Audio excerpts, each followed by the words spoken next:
All right. There we go. First team podcast of 2022. And we've been on a shipping container home run here for anyone listening that's not gone down the YouTube rabbit hole of shipping container homes. Do it. You will not be disappointed. But today, we wanted to come on and do a little 2021 debrief and have a look at, I think, our top lessons learned, what we view as maybe the biggest winners in our strength conditioning fitness industry over the course of 2021, and maybe what we view as the biggest losers or things that we would love to see stop happening, essentially, from 2021. But yeah, dude, how is everybody doing here? We can just start with a little round table. Everyone can just say, hey, what's up? Because, hey, what's up? Yeah, it's been a while since we all got on here together. It's good.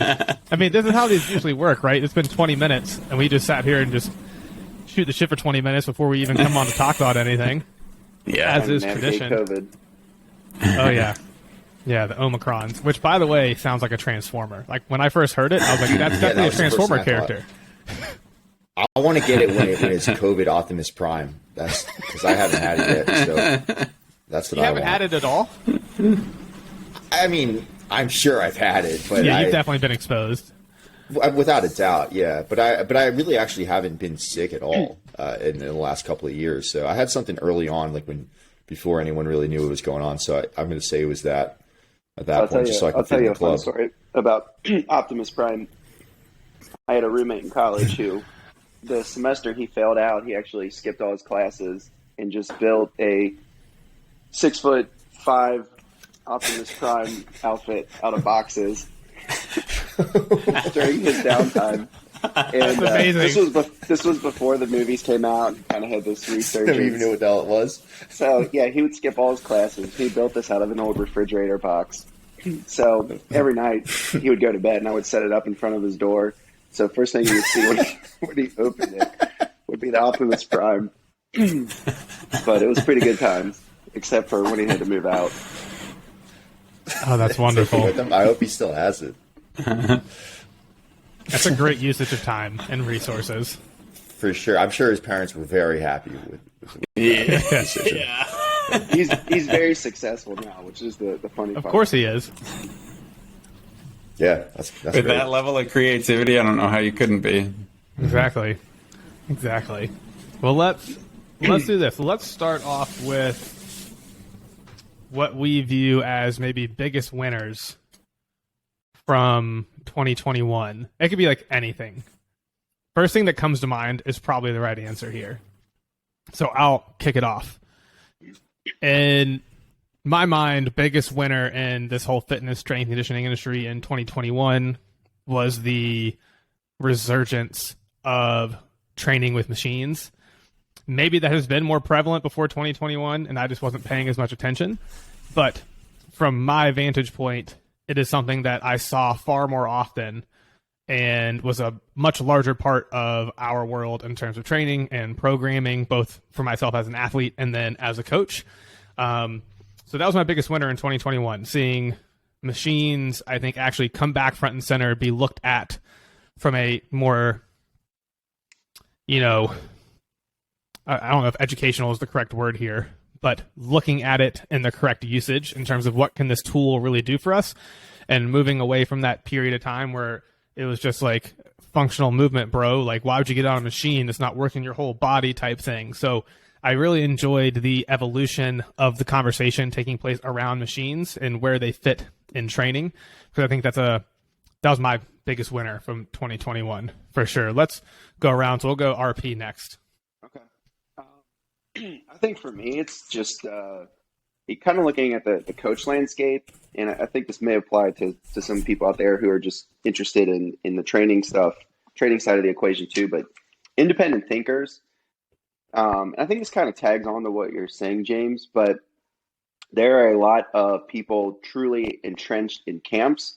Social media is very loud for people in those camps, and there's probably utility in all of the things that are out there, all the different commercial systems, whether it's PRI or, if you're in the speed world, it could be the go-to people. There's probably an element of truth in all of this. And I think the people who can kind of sift through the noise and actually capture the essence of what these camps are trying to say and make some informed decisions for themselves really get a much better leg up on training. I think they have a more holistic view of what's actually going on. And it seems to solve a lot more problems because every system in and of itself is going to have a scenario where they don't have the answer specifically. And so when you can start just weighing all this stuff out and get to the meat and potatoes, trim the fat, whatever you want to say, I think there's a lot of value in that. So this could apply to a lot of different landscapes, I'm sure, for people who can just think for themselves. I do think that that's a really good one that I've thought a lot about over like the last week or two, how you have this, and this applies obviously far beyond just our industry and the application of training. I think that we are on this wave, this massive wave of, decentralization, essentially, of knowledge and know-how, and smart people can go online and get on PubMed or get on Google Scholar. Like, we can do our own research and come to our own conclusions and not have to be totally reliant upon someone in an ivory tower with letters after their name to say, oh, well, this is the answer. But then you actually like dive into it yourself and you realize, well, it's a little bit more nuanced than that. And that's probably not the answer, right? Because everyone's going to have biases when they come at it. So I do agree. Like, I think that general decentralization of, both decision-making and knowledge is really nice and good to see, because it's going to become less about what letters you have moving forward and more about who's right and wrong, because that track record is going to be there. Absolutely. Right? And I think the way you kind of enter that conversation is highly critical too, because if you are certain that your system has the answer, then there's going to be a problem with that, because you have to have an open mind. So for anybody who watches Cobra Kai, you got to mix the styles. I like it. But I think like an example of that concept in the business world, somebody who has essentially no letters would be Gary Vaynerchuk. But Gary has, over the past decade, made predictions and continuously been right. And so people are not going to look at it and be like, oh, well, you don't have an MBA or you don't have a PhD, or you don't have this. They're going to look at your track record, like who's consistently, right, essentially, in what they're saying in their predictions. I think that's going to have a really interesting trickle effect throughout everything that goes on, both like newspapers and media and politics. Mm-hmm. Yeah, I think that's going to be a really fun one. And I have already broken the one thing we talked about before we started, which is trying to keep this more training centric and not diving into all the other realms. So that's on me. But Mr. Wilson, let's hear what you've got. Well, I'll go a little less cerebral, and I'll say that I'm pretty happy to see, along with the machines, that bodybuilding's back in, baby. Let's go. Let's get yoked. Let's forget about moving well and being strong and functional and all of that stuff. Like, let's just get so big that you don't know who's next to you, who's behind you. You can't turn around. You can't bend over. Let's just be complete refrigerators and just take up as much space as possible. Leave a big carbon footprint. That's really what it's all about. But no, I think it's actually like, this is something over the years that's been cool for me, because I really came up, and I think we talked about this before, came up in the functional fitness part of fitness, which was like the worst era of all time. And I really felt like an idiot for wanting to pursue bodybuilding, and I just there was a lot of coaches that I really respected that kind of looked down on that type of training for a while. So it's cool to see it kind of swinging back a little bit. But like you said, James, more in a more intelligent manner. It's of course I'm being facetious when I say that we all shouldn't care about doing anything but getting huge. I'm going to do that, but I don't expect everybody else to. I think there's a lot of things that we can gain from training, from fitness. But it's cool to see that become okay again. That it's you're not a moron if you care about aesthetics. Because guess what? We all kind of do. Yeah. It's always going to be there, and I think it's nice to be able to admit that, and be okay with that. Like there's no reason not to feel your feelings. And if you feel like you want to be huge, that's great. We accept you. Yeah, I do agree. I love that it has become more and more okay to just want to focus on muscle. It is okay to just want to train to put on muscle because, right, there's obviously going to be a scale here, but at the end of the day, it drives me insane when online you see all these people talking about metabolic health. And it's like, well, a really fast way to improve your overall metabolic health is to just have some more damn muscle mass. Yep. Really good things happen when you have more muscle mass. Obviously, there'll be a little bit of a bell curve effect because like the very high end of that distribution is probably not going to be the healthiest. But I do think that with the machines and the hypertrophy has made like a really big comeback and it's become front and center again, which I really do enjoy seeing because it's such an important part of the conversation. I think they got poo-pooed there for a while. Like how dare you train just to want to put on muscle? Like who are you? Yeah, you do bicep curls? Yeah. Don't you read? No. But all right, nice. I like it. Lancerton, what do you got? Biggest winner 2021. I've been thinking a lot about what you guys are saying. This is super interesting. I had a client once, Mr. Wilson here. I had a client once. I told her, normally we would recommend about 1 pound of or 1 gram of protein per pound of your body weight. And she was aghast and she went, actually, I kind of think that the amount that they recommend, we don't really need. So I usually have about 30 or 35 grams a day. I was like, okay, well, this is going to be a big undertaking. Hey, I'm supposed to expert, talk about winners, right? Though, not losers. Not going to be in the loser category. A loser. Low protein diets in the loser category. Low protein diet. Yeah. So biggest winner to me, and this is hard because I don't really follow what other people are doing. I ain't got time for that. I just do what my clients are doing and what I'm doing. And one thing that really helped out this year is doing daily exercise. Some sort of something it's not usually as little as 5 minutes, but it's usually not much more than 20. Just enough to sweat, just enough to move around, just enough to get like a, epinephrine response and wake up. And even more importantly, I found a lot of my more fragile, like general population clients, they're not pro athletes or whatever. So they don't always respond well to training. But if they do cardio on their off days, they recover a lot faster and they're actually ready for the next workout. And it's just because your body's moving around and moving this is how I explain it. Maybe you guys get a better explanation, James, or whatever.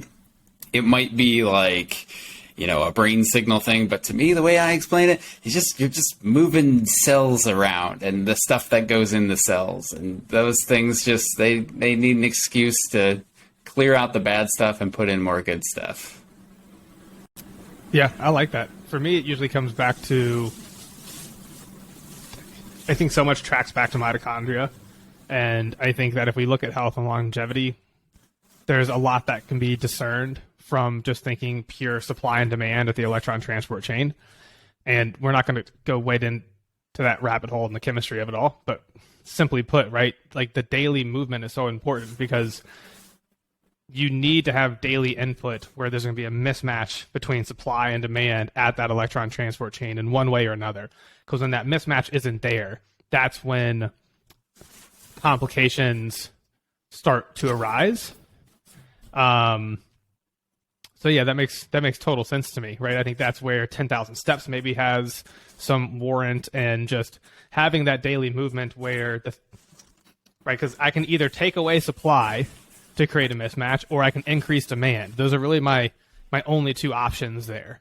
And I can only remove so much supply. And while I do think, calorie restriction and things of that nature has pretty strong support in the literature, that wouldn't be like my immediate recommendation to just perpetually be calorie restricted. It's going to be a balance of using different inputs at different times. But I do think that daily movement to increase the demand at the electron transport chain has vast effects throughout the cell because of the pathways and the cascade that's going to take place when that occurs. I've also thought a lot about that all-day conditioning, especially for Gen Pop, because, for them, the barrier is always getting them moving and actually doing things. They perceive, especially with all the marketing stuff out there, that they have to do this high-intensity training. With the low-intensity training, it's such a small barrier for them. I just feel like when they do that between their workouts, it really shifts the dopamine scales towards favoring working out and being more consistent and just finding that high that they get from exercise, because it's not hard to do, but you feel so good after, even if it is 20 or 30 minutes. It really doesn't take that much. Yep. I had a similar experience with that and with bodybuilding. That both of you guys are saying, it's like this has kind of become more okay to do. Yeah, it's okay totally. to feel your muscle when you work out instead of just doing the right movement pattern, Man, I think about this a lot with and this is probably on like the fringes of quote unquote science and research, but like I think there is a distinction between stress that's more cognitive in nature and emotional in nature and physical. And I think we're probably more designed as animals for stress to be triggering mobilization. And I think that there's definitely, it seems, at least from what I've seen, that there's some evidence that there are some distinct hormonal differences or just long lasting effects of just being chronically overstressed in a mental or physical way, which is frankly the way that most of us are stressed. So I think, something to this, like, there's a stressor and then there's a response being more sympathetic in nature. And then there needs to be some type of like mobilization of that to use that response for kind of what it's designed to do. And I think people just get kind of lost in the response part of that and never really get to mobilization and never really complete the stress loop.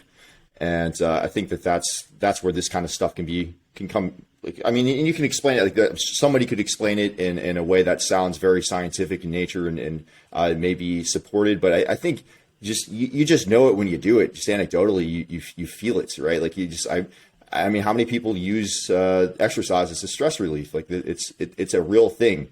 So I think that's been something that I've tried often to no avail. To really explain to my clients that like it's like if you're feeling really shitty, like if you're feeling really tired and you don't want to do anything, but you haven't been doing anything, it's not because you're physically tired. Like you need to go move. Like I'm telling you, right? Like that when you do this thing, like when you come and do a little bit of exercise, even if it's just a little bit of aerobic work, you're going to get that catecholamine response. You're going to get a little endorphin release, and you're going to feel 100 times better. So just fucking move. Yeah. Daily. We're designed to move. Bad things happen when we stop moving. Yeah. And it happens really fast. Alarmingly fast. You can go look at bed rest studies in this realm, and it is incredible how fast our physiology just falls off a cliff. Like, it is alarming. I think I've referenced this study on here before, but the Dallas bed rest study was a big one because they essentially took high-trained cyclists and they, VO2 max tested them, blah, blah, blah, blah, blah, all that fun stuff. Put them into, God, it's been so long since I read it. I don't remember the specifics, but put them into, we'll call it like, 6, 7, 8 days of bed rest, something like that. Legit complete bed rest. And then you pre-test after. And like, we're talking outrageous drop-offs in physiologic output and performance. Right. And then they did a follow-up study on that one that was actually really interesting because they took the same group and brought them back in like 40 years later, something like that, and then tested them again. And it was like, 7 to 8 days of bed rest was worse for you than all like 40 plus years of aging. That's wild. Yeah. It's incredible. And that's one of those big things where you just got to move. And so, yeah, biggest winner. I like that one, Lance. That can get a clap here. I think so. Yes, this is new. Sure. They added these on. Listen to this. Live audience for the show now. We'll be selling tickets soon, so stay tuned, everybody. I love that. We have a bunch of these here. We could also give one of these. Yeah. That's serious. We're gonna open every episode with that now. I hear that every day when I wake up in the morning. Every single day. Yeah, me too. That means I heard it 1 minute before I hopped on this call. And then the one thing I'll hit here before we go to biggest loser, and I feel like I just hammer this home so much, it's just like beating, maybe I'm just kind of like slamming my head against a brick wall here, but that low intensity cardio is just the lowest hanging fruit. It is so easy to implement, and it always works, and it always has huge impact. I don't know anybody who has started to do it and then not had phenomenal outcomes from it.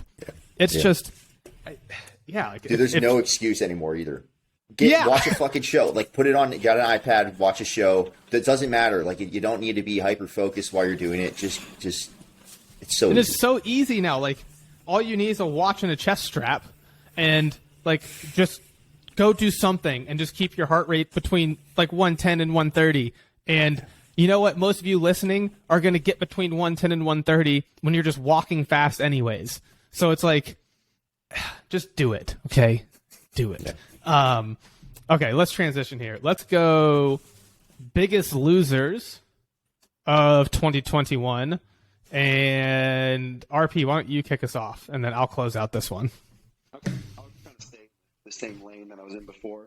So I think the biggest losers, I guess it kind of looks at who do I feel drawn to from a just cognitive perspective, but there are people who are kind of in this middle zone, who are your independent thinkers, and then there seems to be like two ways they can approach this. One is they're really abrasive and aggressive about all the people on the extremes, or they educate and provide value and kind of have an open mind with all this stuff. And I know that's not specifically training related, but I mean, if we want to bring it into that realm, we've already mentioned there are a number of useful tools available, and it's knowing how to use all of that and not being, putting the hand up to the bodybuilders or maybe now the functional people. These things have a place in a training program, and you don't have to be, disrespectful to the kettlebell guy or the functional training guy or the bodybuilding guy. There's important, contributions that all of these can make to an entire program. And so, I think, to lose is just to really be just kind of an asshole to everybody else. So I know that's not like a big epiphany or anything, but I see this get so, it's kind of like people open their mind to these new philosophies and training, and then somebody kind of steps out, and all of a sudden, they're drawing these lines in the sand. They're just, creating conflict for the sake of social media likes, clicks, follows, because that's the stuff that really gets attention. But, over the long haul, I'm just impressed by the people out there who do have that mature thought process about this and are able to gain followings or are able to actually help other people with the knowledge that they have. So I don't know, just the assholes they're always going to finish last, I think, in the long run. Yeah, I like that. I think to carry that over to training a little bit, just from the past year, I think that we're very fortunate that the people that come on board to work with us are generally the very independent thinking, growth mindset oriented folks, because a lot of them come on board and they just essentially are willing to hand the reins over to us and focus on execution. And they want to learn along the way, but they're not so rooted in the things they came from that they're sitting there like questioning every single decision that we make with them in training. So I think like that's another important one, is that the athletes with us that have the best outcomes are the ones that essentially totally give over to the experience. Right. And I think that ties in very tightly with what you were just talking about. Yeah, there's a time and a place for all of this. I mean, I do most of the training programs that are kind of sport related, the guys who want to more on that power and speed spectrum. But, I mean, I'm going to pull stuff from Mr. Wilson, if they need some hypertrophy based training, or if that becomes their priority, I'm okay like sending them that way. It's not like I care if some, mid 20 doesn't want to power train or work on speed for a little bit. I don't know. It just doesn't make sense to me to live like in a place like that where, you can't use all these tools. Like they're great. Mm-hmm. I like it. Okay, Mr. Wilson. Yeah, I mean that's the one that I really like. The only one that I really had written down here is just that same concept. So I don't want to beat a dead horse here, but I think Ryan really nailed it with all of that. It's just unfortunate, and I've caught myself in that previous times in my life, and I will catch myself again without a doubt. And it's just like you just end up losing, like if when you go down that road, it just ends up being so limiting, and it eliminates a lot of ideas and a lot of people out of your life many times, and that's, man, we got to have these opposing views to get better. We need to be challenged. So I think if you're anyone who's not seeking to find the flaws in their system, I think that's the person who loses. And I think that it's kind of the same concept here. It's just like, let's be open to everything. Everything has some amount of utility. It wouldn't be here otherwise. If it's like somebody's gotten better doing the complete opposite of what you do. So let's figure out what the commonalities are in that, and how do we learn from that, and just provide a better service for the people that we work for. I mean, that's really what it's supposed to be about. Not about us being right or having the right system. It's about doing a good job. So, kind of the same thing with more words, which is kind of my specialty. So, yeah, it's really, at the end of the day, it's just all about the outcome. Like, are you getting the outcome for your person that they desire? If so, awesome.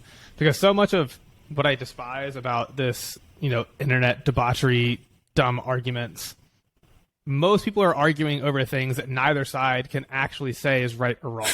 Yeah. It's so dumb. I'm like, okay, I appreciate both of your opinions, but you guys are both talking like you're 100% correct, and neither of you have the capacity to 100% say that I'm right or you're wrong.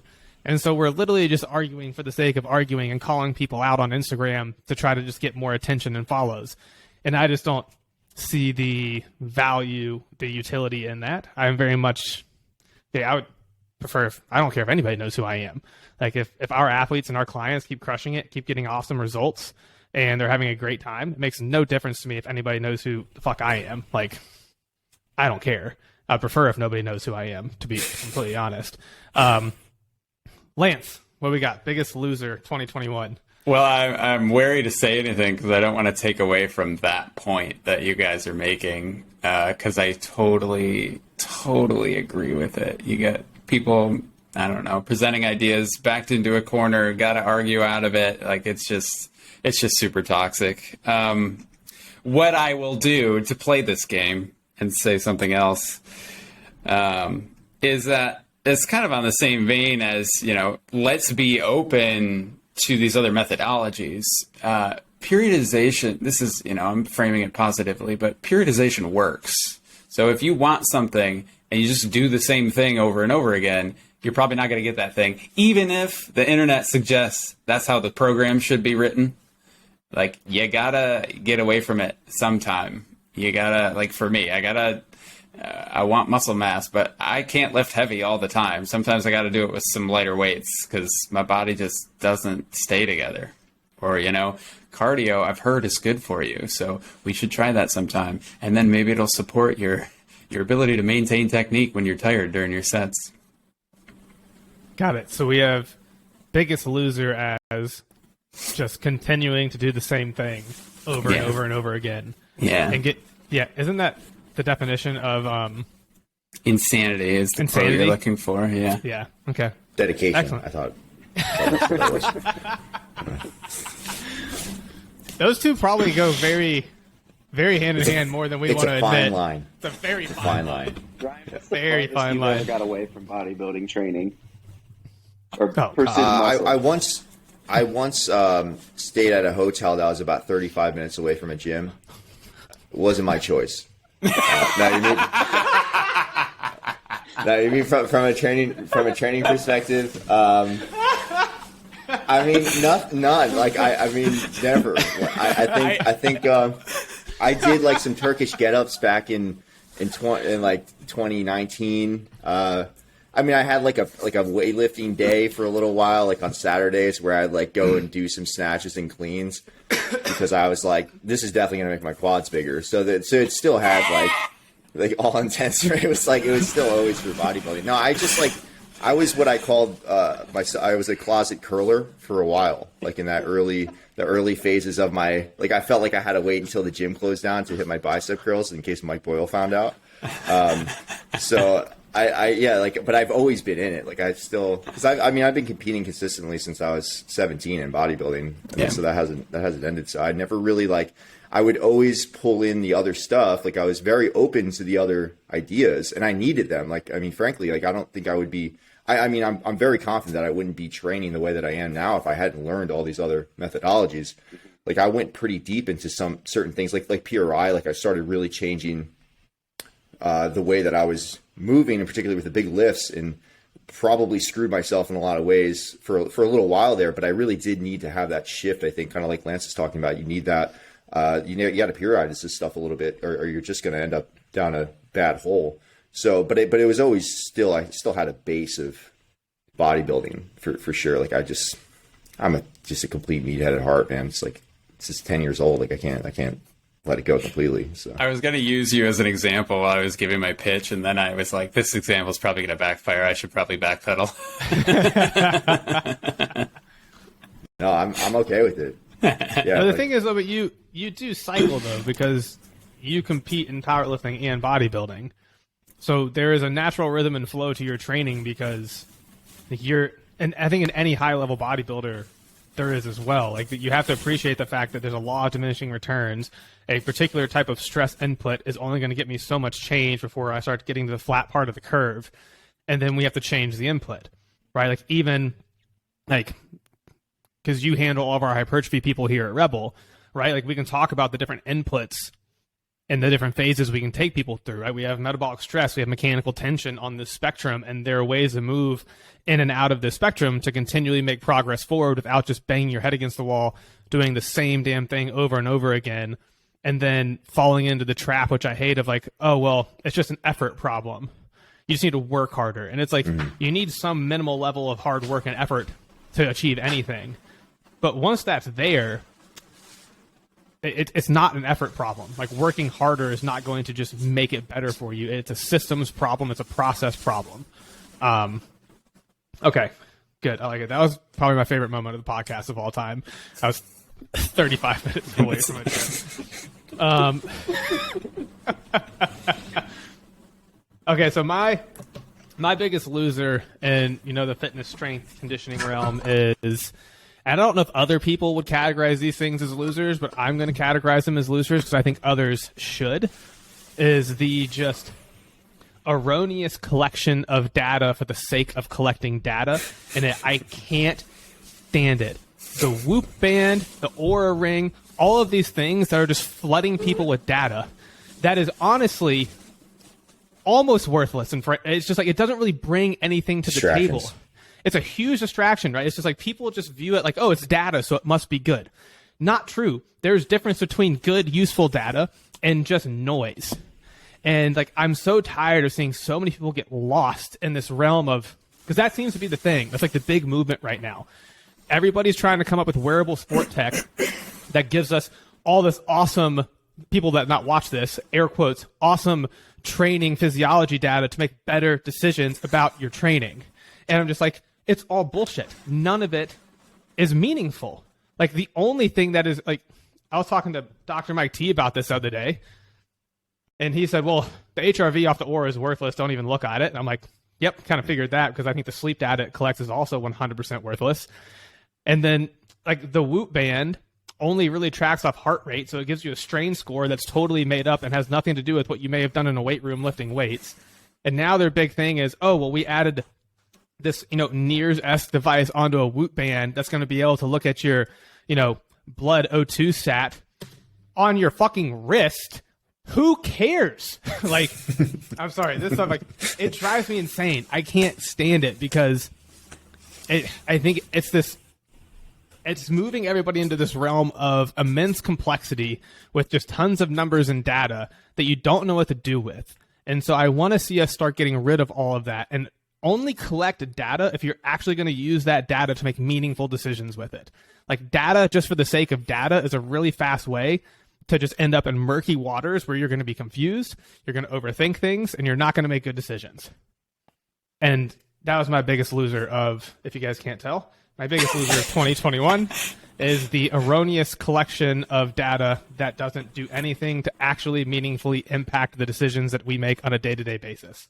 Because there are very few things that I think actually make it onto that list. Very few, as much as people don't want to hear it. You're pretty heated about that one, eh?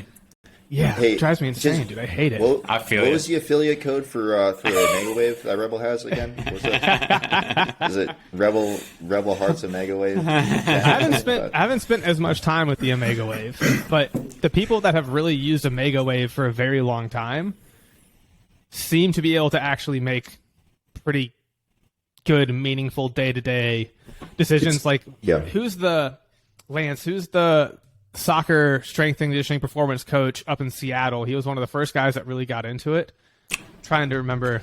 You're not talking about the coach. Is it Tenney? Dave Tenney? Is that right? Yeah, that sounds right. That's scratching a brain cell. Yeah. But the thing is, like, you talk to people that have used Omega Wave, they'll even tell you that we collected data for like 2-3 years. Yeah, it seems like it has to be almost like retrospective. Before we were confident enough to start making decisions on those things. But like, the Omega Wave is pretty comprehensive. That pulls a lot of different data. Mm-hmm. But I think you have to look at like things. A consumer-based version. As I hold my Whoop band up, I'll touch on that in a second. What is the consumer actually using versus what is the elite version of that technology able to assess? Now, I use the Whoop band just mainly to track like the journal of habits of things that I do, just to see if there's any trends. But I mean, it gives me a higher strain score when I clean than when I do a 30-30 circuit in the gym, which is totally ridiculous. You said clean, like clean around the house in the gym? Oh, totally. Okay. I didn't know if you meant like clean. Power clean, no, like cleaning. Like cleaning. Oh, like Mr. Miyagi. Yes. Mr. Miyagi's a big strain score, bro. Like, so you're saying that we need to do more cleaning? Yeah. Okay. It's cardio, to man. ruin your gains. But yeah, I mean, the Omega Wave compared to a Fitbit, I mean, that technology is not the same. It's not even close. No. And the price point clearly reflects that. Yeah. It's the way that it's presented is pretty poor too. I take HRV in the morning as well, and I take resting heart rate in the morning, and it's really just like I'm going to use that to look back over time again, just to see if there's any trends. And it doesn't like make any. I mean, at this point, it's just like habitual. Like I just do it as part of like my morning meditation deal. Like it's just there's no reason not to do it, but it's not. I'm not making decisions on that day to day. I think that's where it really bothers me. It's just like you show up, you're red, and that means you can't work out. Like that actually, like you probably really fucking do need to work out. Like we were talking about earlier with just that stress loop thing. Like I mean that's where just the misinformation around it is kind of a bummer.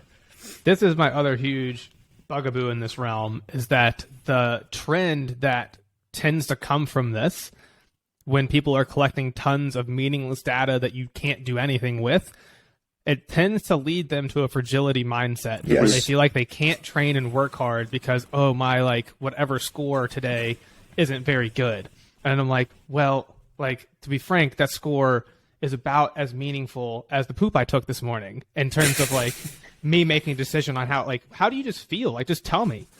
Like, your intuition and judgment just based off how you feel is more meaningful by 1,000-fold than what this very highly marketed piece of technology is telling you, right? It's like, hey, I feel okay today. Awesome. Let's just start moving. Let's see how you feel after 5 to 10 minutes of just moving and warming up. You got to wonder, too, because I know Whoop sponsors PGA. I feel like maybe they gave NFL teams that, too.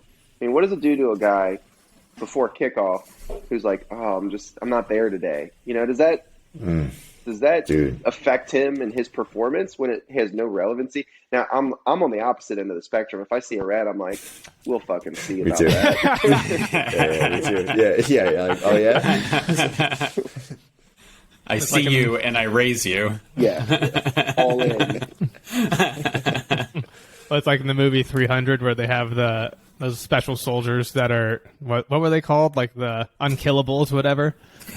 So we'll put that to the test. Mm-hmm. All right, nice guys. I like that. That was a good list. So last bucket let's hit here is you can do it as either like top lessons learned or just top lesson learned. Like your biggest takeaway from 2021, it can be within your own training. It could be, things that you learn from programming and managing your clients. Your kind of biggest takeaway from 2021 as a whole that you're going to be moving forward with. And let's start with Lance and then go the other direction. Sure. I'm going to pick the topic of cardio, and I have 2 lessons based on cardio. So one, what is cardio? I believe now that walking is not cardio. That does not count. And maybe for Mr. Wilson it is. When you're lugging around all that weight, like that's hard. It's hard to carry a refrigerator around the block. But for the most part, even if you're walking fast, it's probably not cardio. If it's uphill, I'll give it to you. If it's like, so if I want to do cardio on the treadmill, 1, I don't run because I hate running. But 2, I will do a walk. I'll crank the incline up as high as possible, and I'll go to like 2.5, 3 miles an hour for my slow, short legs.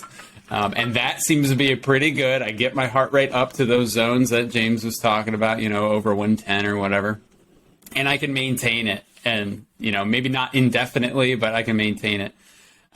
So what is cardio? Not walking. Make sure you do walking and make sure you do cardio. Walking is your movement goal. Cardio is your heart goal. We'll say that.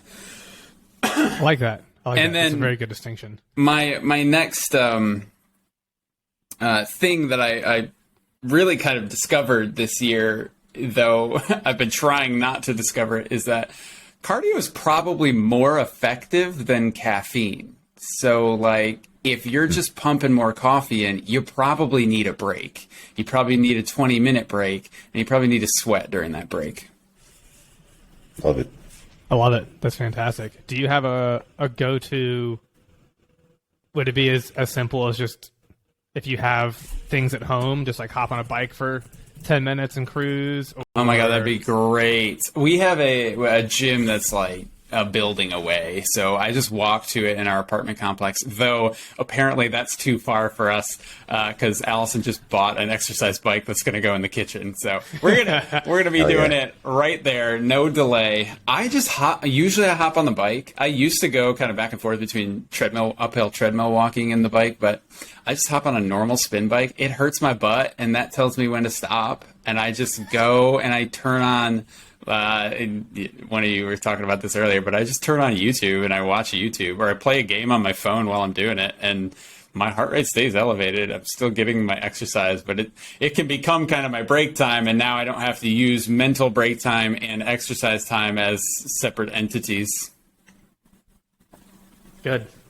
Ryan, Excellent. this will tug at your heartstrings a little bit, but back in my bodybuilding days in college, it was a real source of stress to walk across campus with a backpack because I thought it was going to destroy my gains. Oh, yeah. I've 100% been there with tears. Yeah. Oh my God. I can't take one more step. That's it. I lost it all. I'm actually curious to know, Ryan, if you've ever intentionally used, like at the grocery store, they have the carts you can get in to drive around in to fill up your go. Have you ever intentionally gotten one of those? No, the problem is I can never figure out how to start them. But if I could, I probably would. Man, that's a different level. Excellent. All right, Mr. Wilson, top lesson learned, biggest takeaway from 2021. Jeez. All right. Let's see. couple quick ones. Google is really cool. They have a lot of cool features. I like Google Forms. I've been using those more. There's just like a lot of free stuff like that to just make your life so much easier. So I have a couple people that I work with.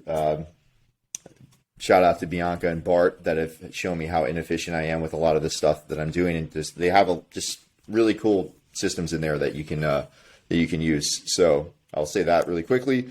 The other thing that's been really cool is, I don't know if this is trendy right now. I hope I'm not being trendy, but I don't really pay attention to what's going on in the world. But I'm taking Mike T's metabolic or physiological flexibility course. Even though I can't pronounce it, it is really good.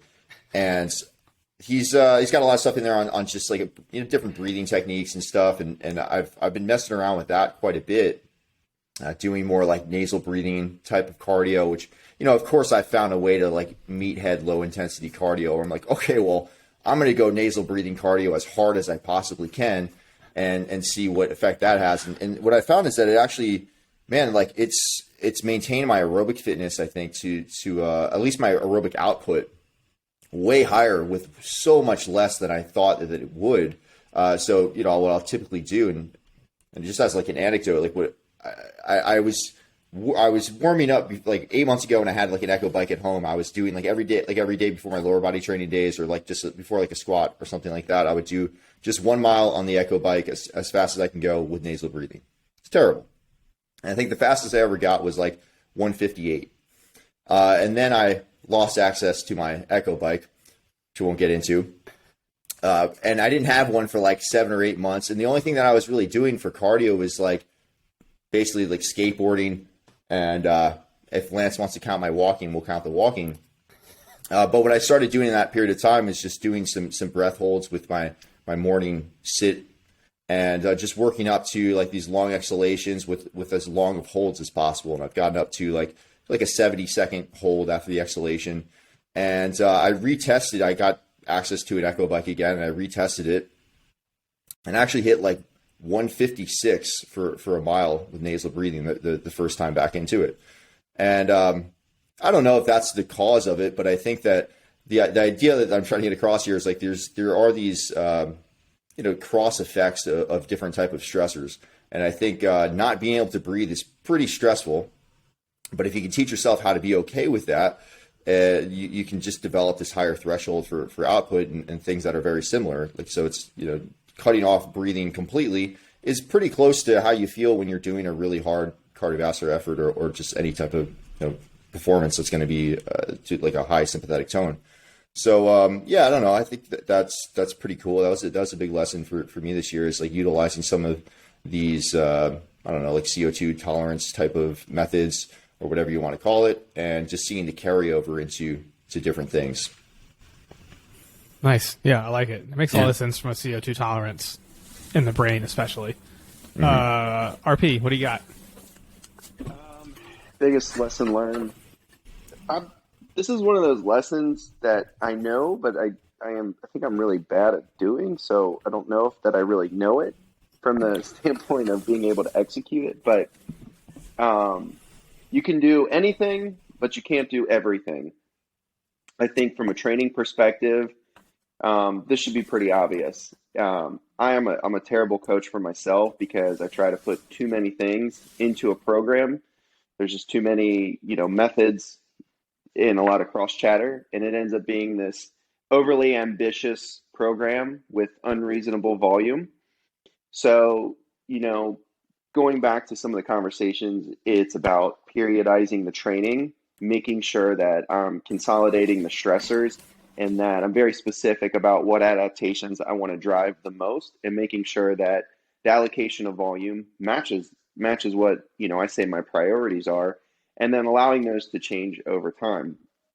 I think from like just a day-to-day life standpoint, I mean, I've felt like I was busy since I've been in college, but the things that consume my time and attention now have more gravity to them than they did when I was, 20 years old.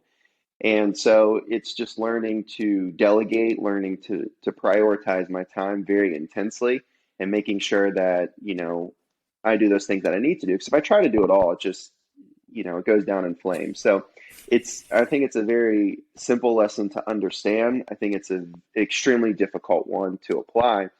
And it's why in many, domains of my life, I will get a coach to help with that objective viewpoint, because I think I can be my own worst enemy when it comes to a lot of this stuff. So, but as far as training, I just think it's understanding. We've talked about the utility of several things today, and if you try to do all of that, I mean, it's almost impossible. There's just not enough time in a week. So that's my takeaway.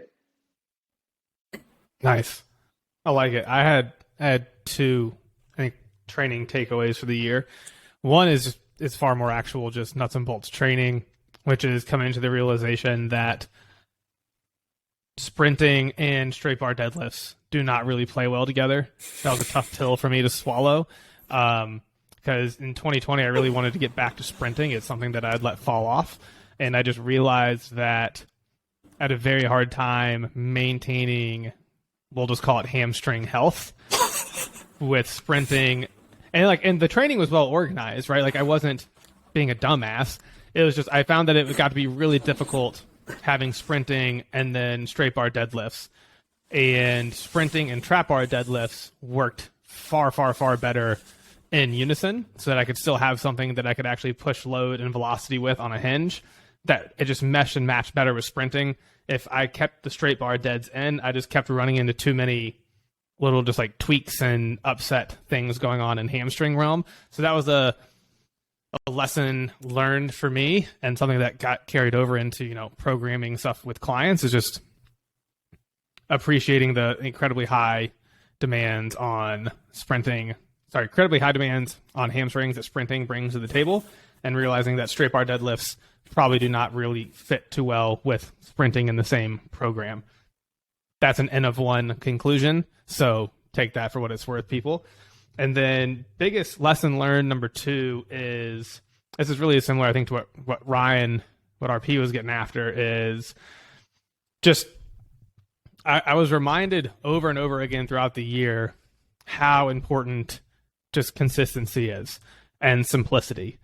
And I feel like everybody is trying to make things so much more complex than they need to be. They're trying to have 17 coals and things in the fire.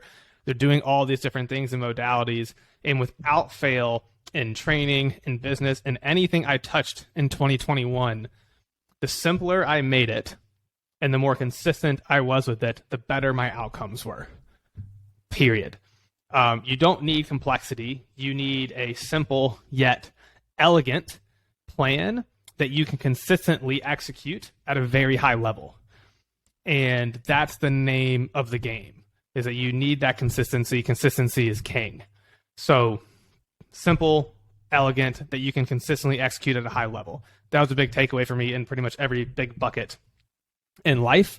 When things started to get too complex, I started to do too many things. It was no longer simple, and consistency and execution fell off. Then my outcomes deteriorated. And so those are my big ones from 2021. Nice, fellas. Excellent. I like that. Any closing thoughts here for the people at home? I feel like we've done 53 minutes of closing thoughts, because everything's been kind of this pithy, this is my lesson. Biggest winners, biggest losers, those are just lessons. Let's be real. Yep. I like it. We'll end on that. We'll end on the commentary that you've listened to 54 minutes of lessons learned, and I hope that you enjoyed it. I enjoyed it. This was good. I love these types of conversations.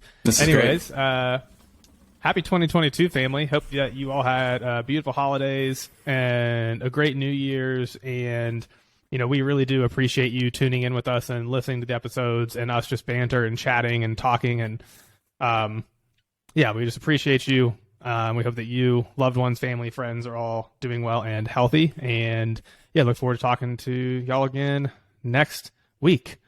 All right. Talk soon. Thanks, guys.